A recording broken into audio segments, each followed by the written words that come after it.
Future Jam. Welcome to the Future Jam for another week. I'm here again with Alex, and between the two of us, Alex, we're fully vaccinated, even though we've each had one dose. Yeah, but it's like one of those things, like if we hold hands, then we're fully vaccinated. But apart, we don't... We're weak. We're stronger weak. Together. We're stronger together, weaker apart. So yeah.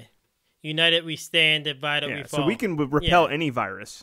If you ever see me and Mike holding hands, it's because we don't want to get sick. Exactly. That's the only reason. Yeah. No other reason besides that.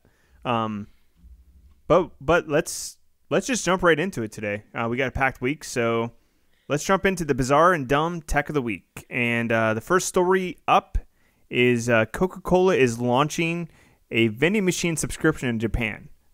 Vending machines are nuts in Japan anyways. You can pretty much buy anything you can imagine there in a vending machine. But I guess subscriptions can be Coke. Yeah, so I guess Coke is hurting because people aren't buying stuff from vending machines right now. And like you were saying, vending machines are huge in Japan. Like you can get underwear and like everything, and the vending. That's the only one you know is you can get underwear. Well, I think you should be able to buy underwear wherever you go. Well, I don't think it's like men underwear. I think it's like weird underwear, like fetish stuff. I like to think it's men's underwear that I can buy if I need new underwear. It's not a Hanes vending machine or something like that. That would be awesome, and you can get an undershirt too at the same time. Yeah, you need one today. I do. But anyways, back to the Coke. What's going on there? So for $25 a month, you can get one Coke drink per day. So Coke also has like black tea and others like types of drinks. Honestly, like I could see myself doing this. Really? I get free soda at work, so I wouldn't. But like if I worked in the office and got a drink with my lunch each day, I would get it. $25, like right now, what's a Coke in a vending machine? Like $1.50? Yeah, but I guess it just saves you the convenience of paying for it right up front. Because they're banking on you forgetting you have this and not getting the drinks out of the vending machine. Because I assume you pay $25 regardless of if you go get a Coke or not. Yeah, but if you think about like if you did it just at your work days, you work 5 days a week, and the average soda now is what, $1.50. You're saving money. So it's like what, 25 days out of the week or 20? I guess it depends on the month. 20 work. Yeah, week? It depends on the month, probably. But then you can get stuff on the weekends and all. Yeah, so it's not a bad deal, I guess, if you're near vending machines all the time. Our work basically fills their fridges with Cokes, or like we have a vending machine for like 25-cent Cokes. Ooh, that's nice. Yeah, it's pretty nice. We get free Pepsi at my job, but it's called Coke on Pass. And you do it through an app on your phone. They said it had 25 million downloads in January for it. So there's a demand. I don't think we have a vending machine network that's good enough in America to do this, honestly. So I don't think it's going to happen here. No, because unlike most vending machines, like you have like a route and that's your vending machine. So I think it would like depend on that. Yeah, I wonder if Coke there owns a lot of their own vending machines and all that, and it's like one big network. And it's probably all digital. You're lucky here if you come across a vending machine that has a card reader. I mean, I feel like they became more ubiquitous lately, but it used to be one of those things where you'd never find, if you didn't have cash on hand, you would never be able to get a drink in America. But you ready to jump into the next story? Yeah, we can do. This is listener submitted. One of our listeners reached out and sent me this. This is from the Pentagon, and I would follow this under dumb tech of the week. This is pretty dumb. But the Pentagon had to file a 20-page report because they made a meme they posted on Twitter, and we'll get into that. But did you get a chance to look at this meme, Alex? The meme is just dumb. It's like a meme about Russia, like hacking places. It's like a bear in a Soviet Union outfit with like the stereotypical hat, and like he's like dropping something, and it shows like the different malwares that they can use to warn you against. No, Alex, you're not explaining. This bear is tripping, like he's falling over, and his hat's kind of falling off his head, and candy's coming out of the basket, and the candy is like poisonous candy because it's all named after like viruses and malware that you can get from Russia, hackers. And the government said the reason why they posted this meme was because they wanted to make Russian hackers look uncool, and they also wanted to educate the public on, oh, there's these viruses out there, and be careful. This is like in school when your teacher is like trying to be hip, so they start rapping. This is what the Pentagon is doing. Like, we made this meme to make them look cool.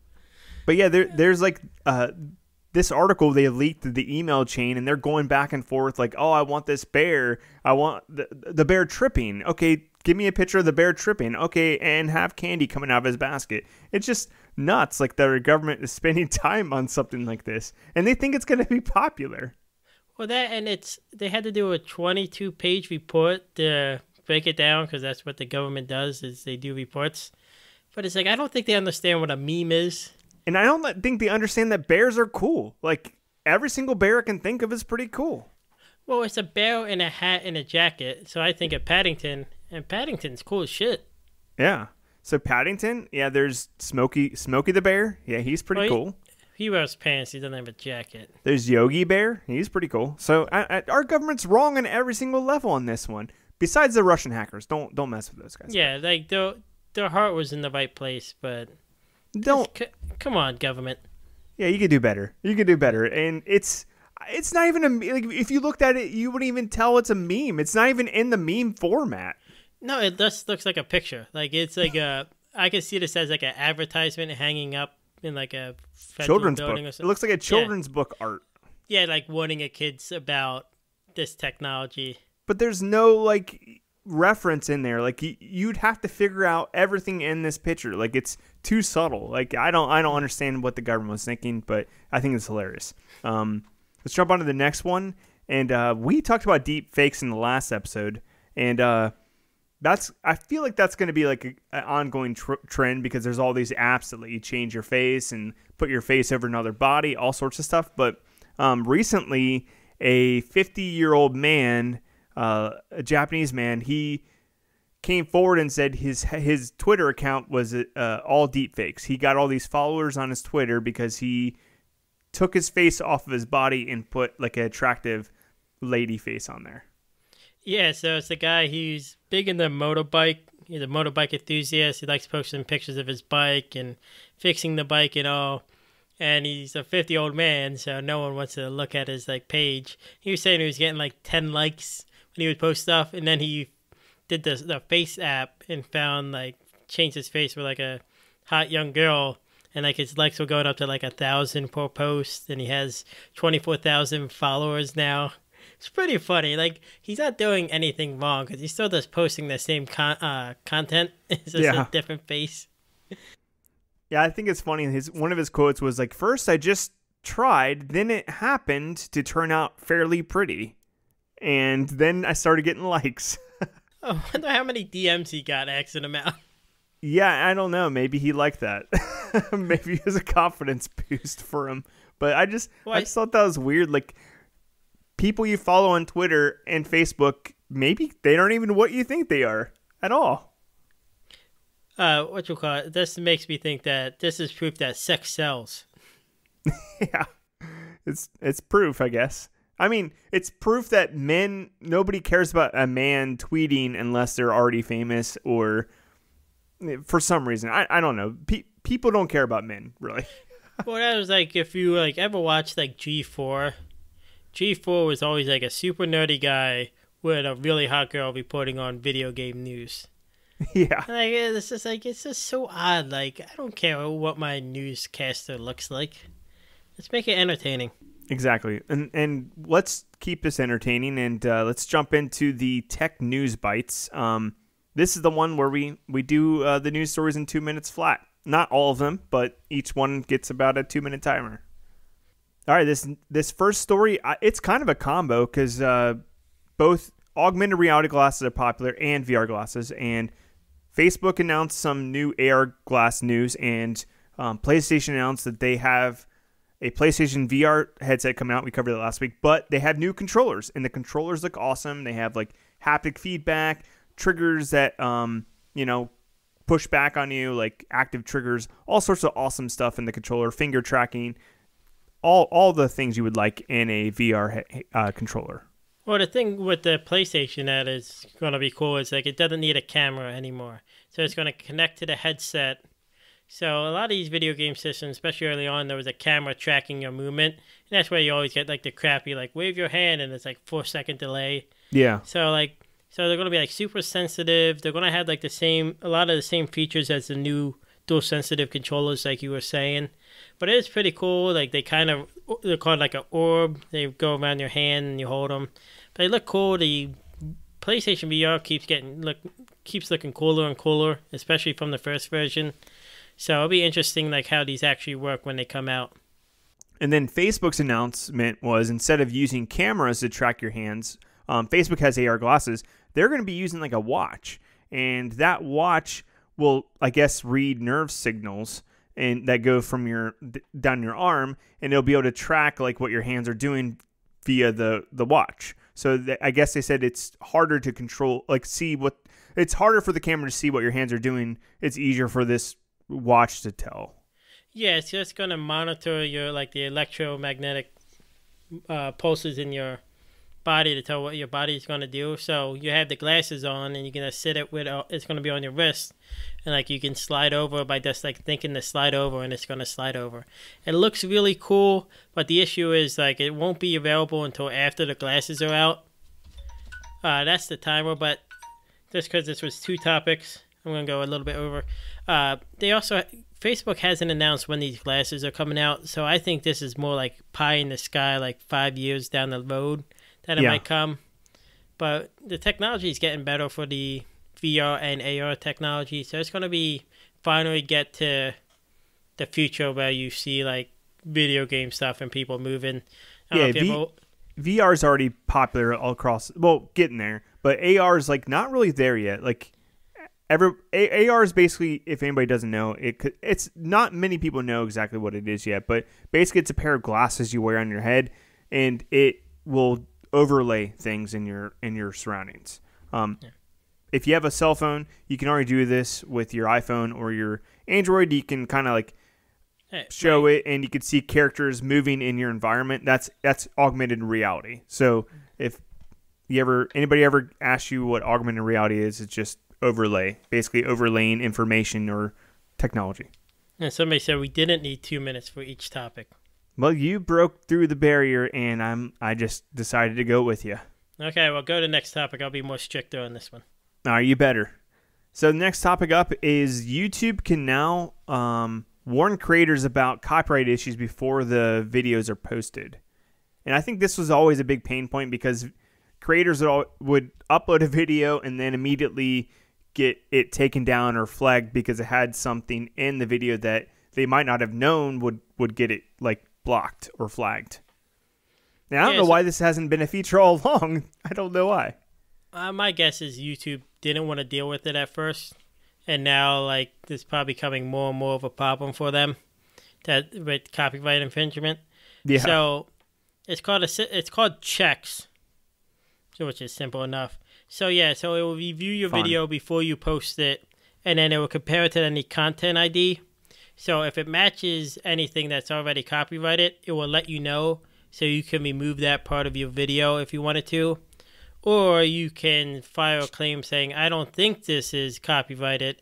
And challenge it. You can challenge it and they'll review it. Or you can post it right away and see like what the dispute will be. But and see what happens. Yeah. That's always good.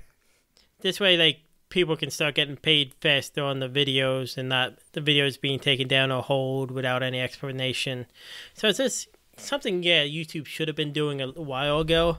Yeah. But I think they'll finally probably had so many more pushbacks. It's a big problem because I hear people all the time like, I don't know if I should post this video to my channel because it's a long live video and I have no clue like if there's anything in there that could get me flagged. And some streamers can miss out on lots and lots of revenue if they get a video flagged. So yeah, this makes sense. It'll be interesting to see how it works going forward if there's a lot of complaints. Let's jump on to the next one. Yandex, which is like the Russian Google, I guess, I've never really paid attention, but they have been testing autonomous vehicles in Russia, in the capital Moscow, and they have driven over 6 million miles over like a period of 3 years.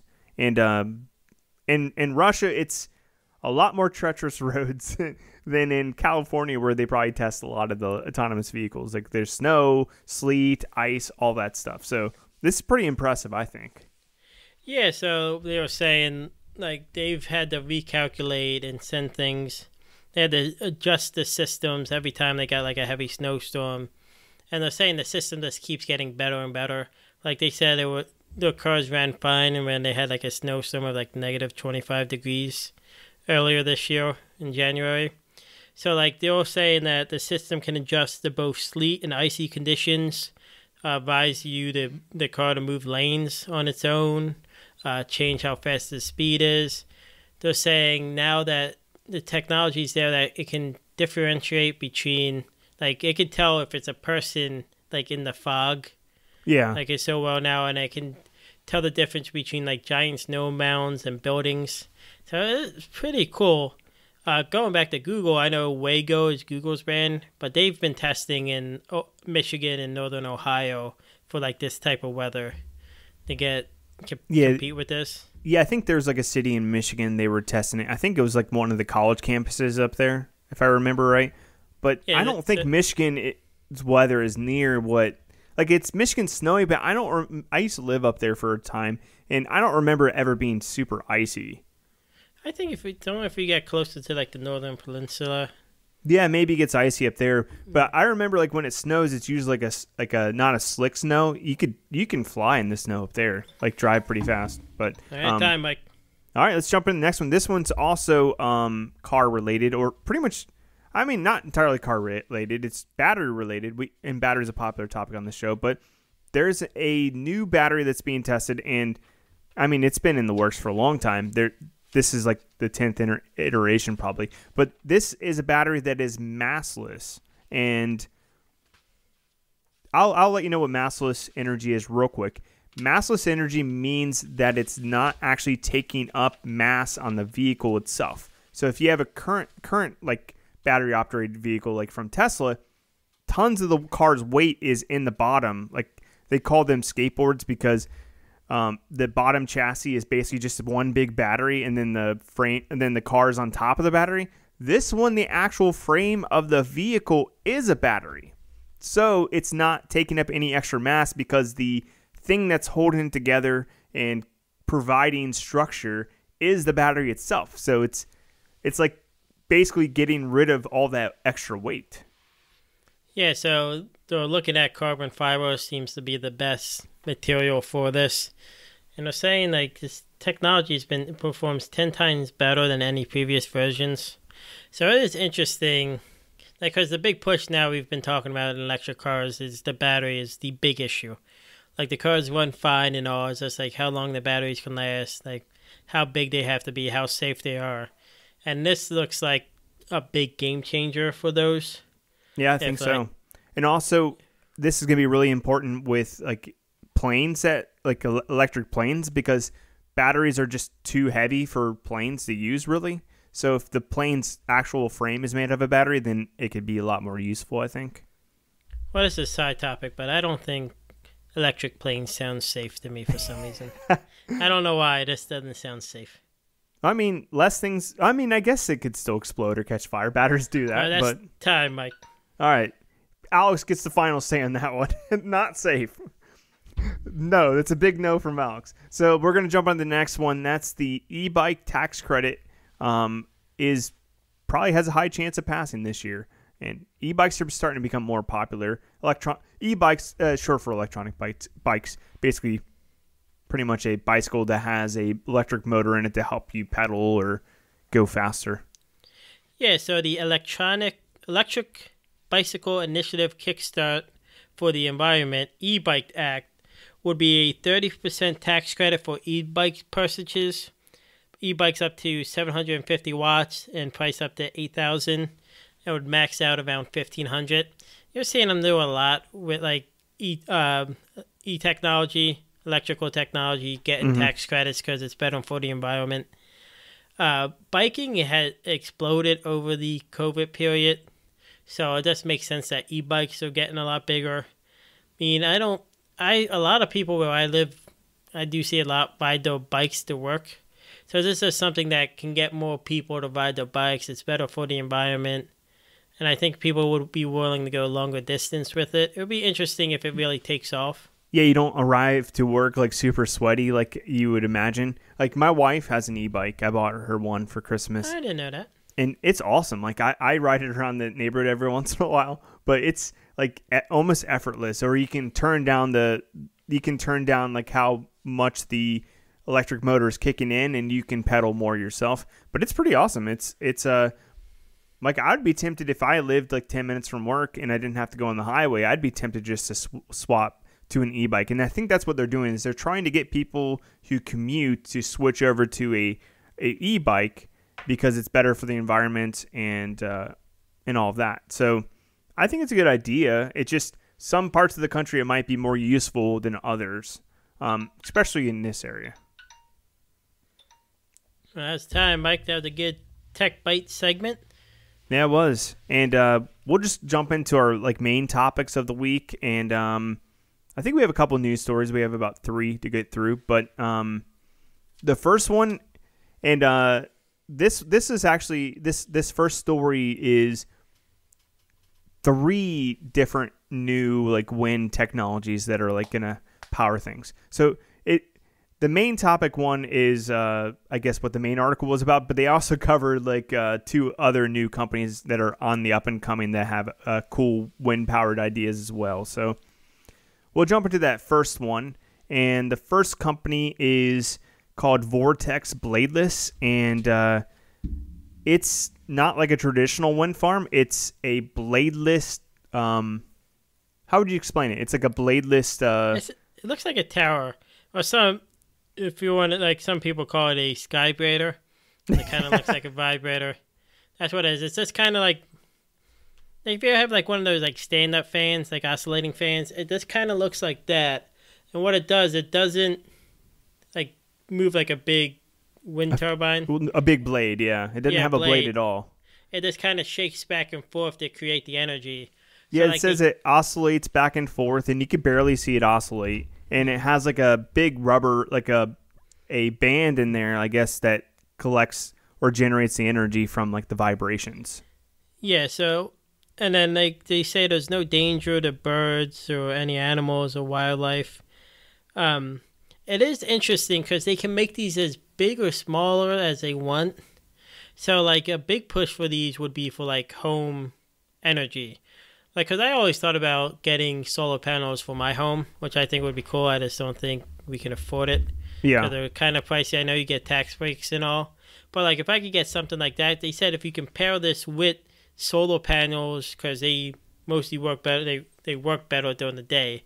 And then they say it's more windy at night, that this can take over during the night, that you can maybe get your house self-sufficient on these 2 things. So supposedly not that loud, but like it would be interesting, like if this is something you see going forward that people just have, like if you had like a decent amount of land, you just had this in your backyard or something. Yeah, I could see them having them in your backyard and people decorating them or whatever, like or something like that. But yeah, they're designed to like you can put them anywhere in a city, so like you can, because you can't really put a windmill in a city because the blades are kind of dangerous, so you can't really do that. So I think they're designed to be like in our space and not taking over our space and like being a blight on us. But yeah, I think it's a fantastic idea. And the next company that's doing something a little bit different in this space is Alpha 311, and they've been manufacturing a small vertical wind turbine that claims to generate electricity without wind.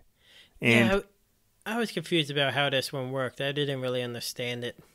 So basically how it works is they would put it up on existing light poles or existing like power poles or like near the highway. And when a car passes by, it generates like wind and like force, and it uses that power generated by the car as it passed by to power the lights and get extra energy to go back to the grid. Yeah, I saw that they're going to put some on the O2 building in London, which is like the big stadium. Yeah, they're gonna put. They said they're gonna just basically. They're so small you can basically put them anywhere. So like it'll be interesting. Another thing where like if we can use this as home technology, or like if you can see like this downtown and cities and all people driving by.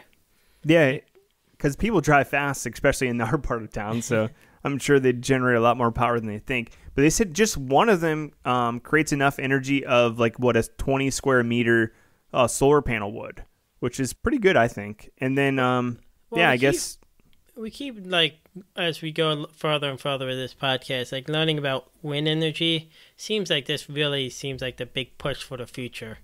Because solar panels have like the ups and downs that we've talked about. But like wind energy seems like it's becoming like a bigger push to get into this field.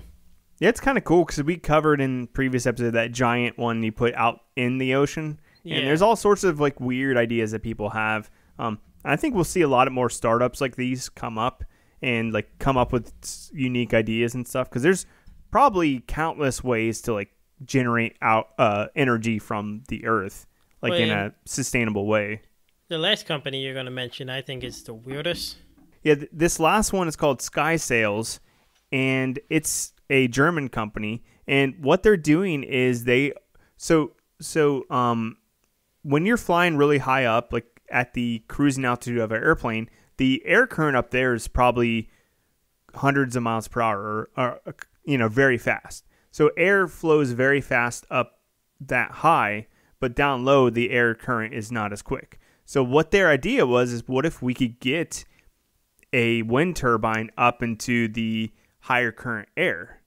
So their idea was to basically put a like wind turbine on a kite, like a big kite, and as it gets higher and higher and higher, it's attached by like a wire to the ground.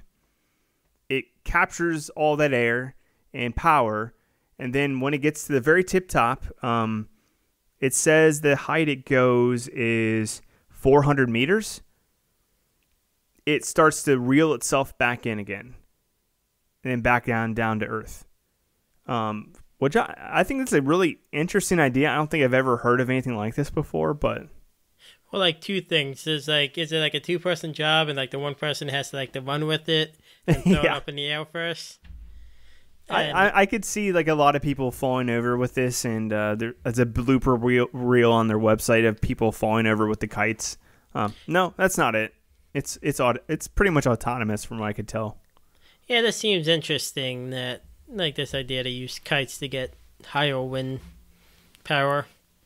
Yes, and then they said as it winches back down to earth, it uses a little bit of the power it generated to winch itself back. But I guess they can get a lot of power up there. So I'm assuming that it is. I don't know. I don't completely buy this one just because.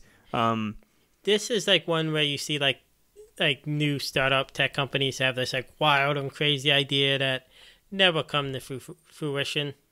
Yeah, I feel like they'd have to get too many people to agree to this. Like, oh, you're in flight space. What if a plane flew into this, or all sorts of stuff? I'm sure they could put it out in the middle of nowhere where planes aren't like flying over, but you could just see a plane crashing into one of these or something. Speaking of planes, our next story is American Airlines, according to the news, has revealed the future of like how you're going to interact at the airport. Yeah, and it's facial recognition. That's pretty much it. Shocker. Yeah, so, you go to the airport now, you have to have your boarding pass, your photo ID, and they check your ID. So American Airlines wants pretty much just to scan your face with facial recognition. And a lot of people say, oh, it's invades your privacy and all. Like, I don't care. I would be fine with this if I didn't have to take stuff out of my pockets. So, like, you pretty much go up, you scan your phone, and then there's, like, a big screen that will scan your face. Yeah. They say it only keeps the data for 24 hours, and that's it. I just don't know, what are they comparing it to, like a no-fly list So, No, something it's like just, I guess it's just American Airlines database of like, if you sign up for a ticket, maybe they have like, get your identity somehow, maybe when you like register on their website. I don't know. They didn't really say how they captured the original face and made sure that it's actually you. I'm not sure if they compare it to a driver's license at some point. That's what I'm thinking. It has to be something like that where they have like a general database that they can check that too, or if you're like on a no-fly list or something like that where they have your like a copy of it. So it's just comparing against that. What's funny is like we're all like up in arms about this, but pretty much every company has our face like on record. Like if you have a iPhone, of course your face is in the iPhone. If you have an Android, most of the Androids now have face unlock as well. Not as good, but has it. If you have a Windows computer, Windows computers have face unlock features now. That's why when we record, Mike, I always have a bag over my head. You do. I don't. It's really awkward, and I don't know why you use a potato sack, but yeah, it's really awkward. Well, I don't know if you saw, because I know you don't care, but Disney actually this week started asking people if they want to try out their facial recognition. So, what does Disney have facial recognition for? To go into the parks, which I think if it, like, I don't know what their plan is, but right now is like when you go to Disney now, you go in, you scan your ticket or Magic Band, and they take your fingerprint because they have people that are banned from the parks. But like so, like now you would go in and like it would scan your face. You don't have to touch anything.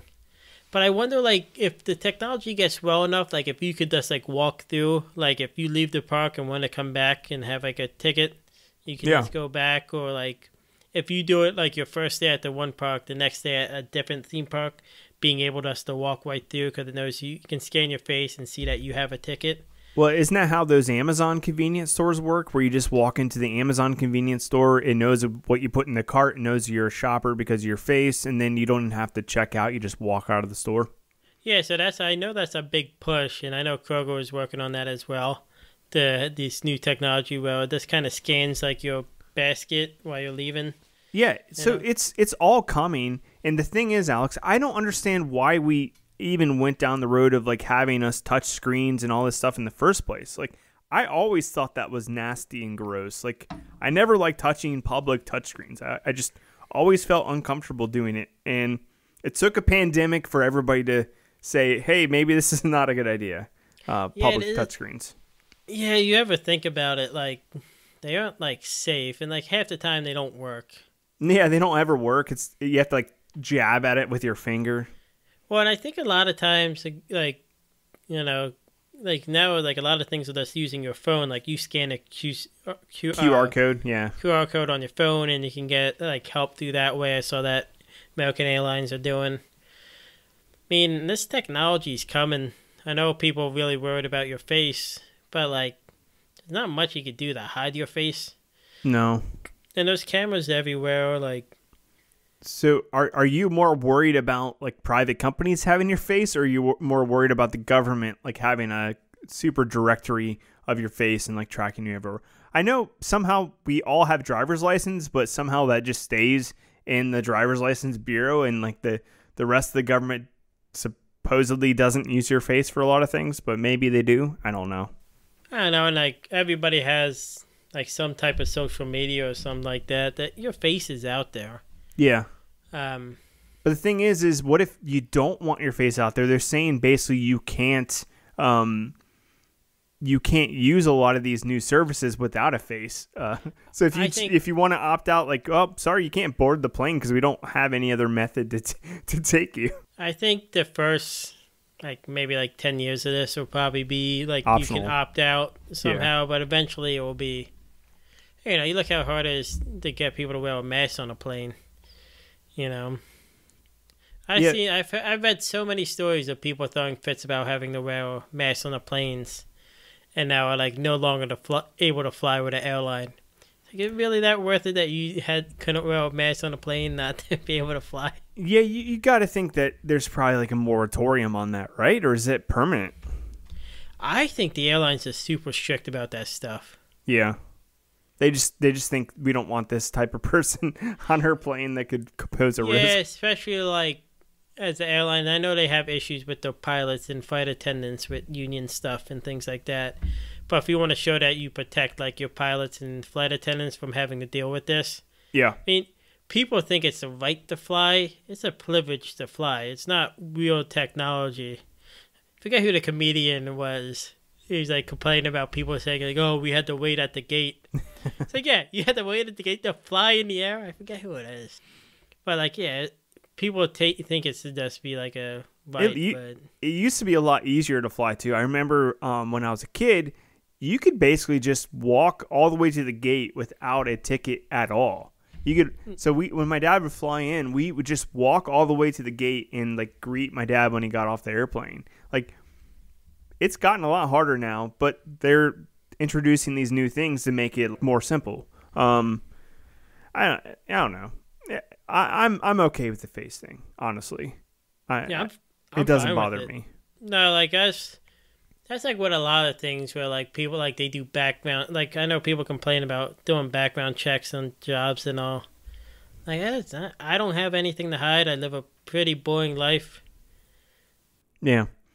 It's not you that has to worry about though, but this next story, you might have to worry about this someday. I don't know. Do you ever mow your lawn? You might have to worry. Does your city get mad at you for mowing lawns? Well, I know they're mad at me if I get too much junk on my property. Gets too much junk on your property? Yeah. Well, this Michigan couple, I think they won a court hearing that basically the city was flying a drone over their property without a warrant and taking pictures of the junk in their backyard, and I guess using that against them to fine them or whatnot. And yeah. So yeah, the Long Lake Township in Michigan, I guess they have you can't have like a junk yard on your property. I don't know. They didn't say how much yardage these people have, or if they have a lot of junk on the property. They probably have a lot of junk on their property. Yeah, I'd imagine. But in order to search somebody's property, you need a warrant. And this township decided they didn't want to get a warrant or weren't able to get a warrant because it wasn't issued. Because you're supposed to have some type of proof they weren't getting a warrant. So they used a drone to fly overhead to take pictures, and the judge counted that as an illegal search of their property because that's what it is, and we're still in like the early ages of drone technology. Mm-hmm. And like I'm more worried about drone technology than I am facial recognition, because you don't know who has a drone or what they're really doing with it. They have such nice cameras on them, too. They can do all sorts of stuff with those cameras. I mean, I don't want people taking pictures of me sunbathing. Well, yeah, I mean, I do. It's okay if I do, but yeah, drones, no thank you. So, and like this also ties in with that other story. Was it the guy who shot down a drone that was on his property? And, yeah, that was pretty funny. And he won the case. Like, it is. I don't know how the laws work with like above your property, but like you're entitled to some property in your home. Yeah, I think the court ruled in their favor. They basically said persons have a reasonable expectation of privacy in their own property against drone surveillance, and therefore a government entity seeking a conduct drone surveillance must obtain a warrant. So basically, they said that they can't do this without a warrant. The thing is, I don't know if this will hold up. Just because I think in other parts of the country this hasn't been able to hold up. Also think about this, like if you live down in a valley, if somebody lives up on a hill and they can see down into your property, isn't that basically the same thing? They could use binoculars, or if the government has tons of satellites, they could just get a satellite and take pictures of your property. I'm sure you could find it on Google Maps. But I think you're like with the valley thing, like you buying that house, you knew that somebody can see down in here, or you have a general idea. The thing with the drones is probably 10 out of 10 times you don't know who's flying this drone. Yeah. You don't know what they're doing. like in like with like cameras on them now and a lot better technology. Like it's a little uneasy. Like who's flying this? Yeah, and I think in this court order or like in this trial, there was 3 judges, I believe, and I think one of the judges dissented, and she points out the U.S. Supreme Court previously ruled that property plainly visible from the public navigable airspace is generally not subject to Fourth Amendment. For example, the right to be protected against unreasonable searches. So I would take that as like if you're on a plane or a hot air balloon or like a Pegasus and you can see, like you're flying and you can see into somebody's yard, this is physically setting something else up that's not you. Yeah. So it's kind of like it's not like natural. Like it's. Yeah. Well, I mean, yeah, there's different ways. I guess I wonder what the government would say if you flew a hot air balloon over there, or if you flew a plane really low over top, or a helicopter. Yeah. I know the DEA flies helicopters over like land to see if people are growing marijuana or whatever without warrants. Yeah. And I mean, I guess that holds up in court. So I don't know. It's just like you said, it's such a new piece of technology. I don't know if the government really knows what to do with it. And again, it kind of scares me because these can fly very low and they're very maneuverable. So this drone could technically fly down to the like eye level, like look through the window into the house and get video. Yeah, and they're fast. There's just like, it seems like there's unlimited things you could do with it, and it's hard to protect yourself from either a predator or the government doing it. 'Cause think about getting stalked by somebody with a high-end drone. That would be nuts. Which is, I guess, possible now. Yeah, it's possible. Like I think there was a story about a girl that was followed around the city with the guy that was stalking her with a drone. I believe that happened like 3 or 4 years ago. I remember seeing a story about that. And because like the range of them are getting a lot bigger too, like how far you can be away from it. Yeah, you can be very far, and basically you just wear goggles and you're kind of like first person view flying this thing around. Like I get to the point like where like I think we need this like designated drone space where you can fly like at like a park. Like you can fly your drones here and then that's like it. I think there's a lot of rules and regulations now about it, like how high you can fly and where you can fly, but I don't know how well they're enforced. Yeah, because I know they had issues at like airports where people were flying their drones and like it was causing trouble, which you're just dumb if you're doing it by an airport. And I think some of the more expensive ones or the nicer ones that can fly pretty high, you have to register those with like the FAA. Yeah. And I think there's a chip in them that they know like if you're in the airspace. So somehow they're connected in. I don't know the whole thing, but yeah, you can definitely get found out, I think. So I thought this would be an interesting Twitter poll, and I thought, should the government have a right to photograph your personal property from the air? And I just had 3 like ones on here, like without a warrant, never be allowed, or yes, I have nothing to hide, basically. Sounds good. So let's try a new segment this week, and this is going to be a quick one, but let's have a moment of silence. This is the tech RIP moment.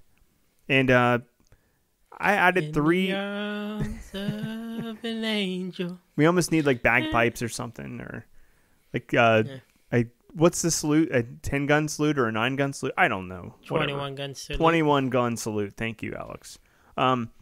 First one is Apple discontinues the original HomePod. I didn't know anybody ever bought one, so I'm surprised they still sold them personally. Well, it's crazy they spent 5 years developing it and only lasted 4 years. Supposedly it was great. Like, it was really good, like, speaker. So expensive. It was still like $349, and then they dropped it down to $299. But then, like, people have the Home Mini, which is cheaper and also really good. That just came out like last year, I think, too. Yeah, it's just like, this just never got its footing. No, it didn't, and I think it's just because Google gives out free stuff like all the time, and Amazon basically sells their pods for like nothing. So I think everybody already has either a Google one or an Amazon one, and there's not much space left for Apple in this market, I don't think. So for the HomePod, we will give you a moment of silence. Not that long of a moment, honestly. Okay, moving on to the next one. Yeah, next one. LG is probably going to shut down their phone division. They actually announced recently they're trying to sell off their phone division, and I guess they had no buyers. So this is an exceptionally sad one because not only are they shutting it down, but nobody even wanted it. Like, nobody wanted to buy it. Which is like crazy because I don't think the phones are terrible quality. I'm surprised no one has bought it. Like, have they just not done anything like innovative that nobody wants that like technology? Had the rollable screen phone that they were like trying to sell. That was supposed to come out. They canceled it. They canceled it. That was the one thing I was looking forward to this year. I know you were all up in the rollable screens. It was the one thing getting me through COVID, that one day my screen would be able to roll. No, LG had like a decent like run of things. They were like at the beginning of Android, they had a lot of like popular phones, but then they kind of got overshadowed by Samsung and all the other brands that people stopped caring about them. So let's not a moment of silence yet for LG because they haven't called it quits 100% yet, but I think it's gonna happen. I think they're done. So saying our last goodbyes and. This is perfect. Nobody likes a long goodbye, but this is like one of those long goodbyes, possibly. Another long goodbye is the PlayStation 3 store. The PS Vita store are closing later this summer. Just makes sense. They're on the PS5. I'm surprised how long the PS3 store has lasted. But the thing is you can't play the PS3 games or PS Vita games anywhere else. They're not anywhere. So the sad part is it's like game preservation, like all the digital games that are on PS3, all the digital games that are on PS Vita, you'll never play those games again. Like if somebody doesn't buy them up and save them somehow, like they're gone. I wonder if they'll put them on the PS5. Right now, the PS5 can't emulate PS3 games, and they haven't even tried to emulate PS1, PS2, or PS Vita or PSP games. So right now, it's not looking good, but that could be a sign. Yeah, I mean, I can see them doing like the bigger games, but that's like the issue with the newer like systems, right? Like I still have my Sega, and I can just plug it in and play it anytime and play the games and all, but these newer systems with the downloads and things like that, like how long do they last? And this generation or like last generation and some of the generations didn't have any physical release for some games. Like some games were just digital only. So yeah, it's kind of sad that those games will be gone for good. But also, I'm sure there's a lot of like countries that still have PS3s and use them, because I think there's a couple countries that were still playing PS2 games like 5 years ago. Yeah, the PS2 is the greatest system ever made. But yeah, I think Sony was like just hawking out like old stuff to like smaller countries that aren't like super rich. I think they should just bring back the PS2. I'm good. I'm good on that. But yeah, that's our Tech RIP segment of the week. Alex, you guys will be missed but not forgotten. Yeah, missed but not forgotten. We have to make this segment somber. Well, I mean, okay, I'll add some sad music in there, but yeah, I don't know what sad music is. Let's wrap up this episode. You could find us at The Future Jam on Twitter, Instagram, Facebook. Also, you can call us at 513-BOT-COLA and leave us a message. Ask us a question. We'll answer it on the show or give us some feedback. We'll even play it on the show if it's good. Yeah. Thanks for checking us out tonight. Enjoy your day.